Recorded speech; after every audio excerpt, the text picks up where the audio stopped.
রমজান মাসে মিষ্টি আমাদের পরিবারের প্রয়োজন হয়। কার কার পরিবারের প্রয়োজন হয় জানি না। আসসালামু আলাইকুম বন্ধুরা, কেমন আছেন?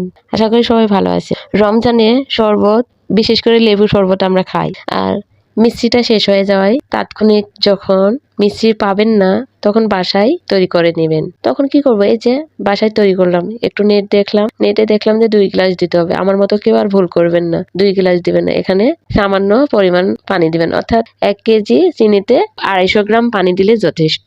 তারপরে এগুলো একটু নাড়াচাড়া করে যখন বলক আসবে, ঘন হয়ে আসবে, একটু ছোট পাত্রে পানি নেবেন। সেই পানির মধ্যে শিরা দিবেন, দিয়ে দেখবেন যে শিরাটা আঙ্গুলের সাহায্যে উঠে আসছে কিনা। শক্ত হয়ে যখন উঠে আসবে তখন নামিয়ে পূর্বে একটি থালায় তেল ব্রাশ করে রেখে দিবেন। যে যখন দেখবেন এভাবে ঘন হয়ে আসছে তখন নামিয়ে নেবেন, সঙ্গে সঙ্গে সেই থালায় ঢেলে নেবেন।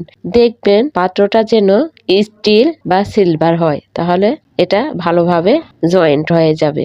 নিম্নে 1 ঘন্টা বা ঠান্ডা পানিতে রাখলে 30 মিনিটের মধ্যে হয়ে যাবে মিচ্ছিরি। শুধু তাই নয়, এই মিচ্ছিরিটা এই যে দেখুন তৈরি করার পরে ইফতারে শরবত করেছি লেবু দিয়ে। এই যে দেখুন কত সুন্দর হয়েছে। আজকে ইফতারে এই শরবতটা খেয়েছিলাম। ভিডিওটি ভালো লাগলে শেয়ার ও কমেন্ট করতে ভুলবেন না। আল্লাহ হাফেজ।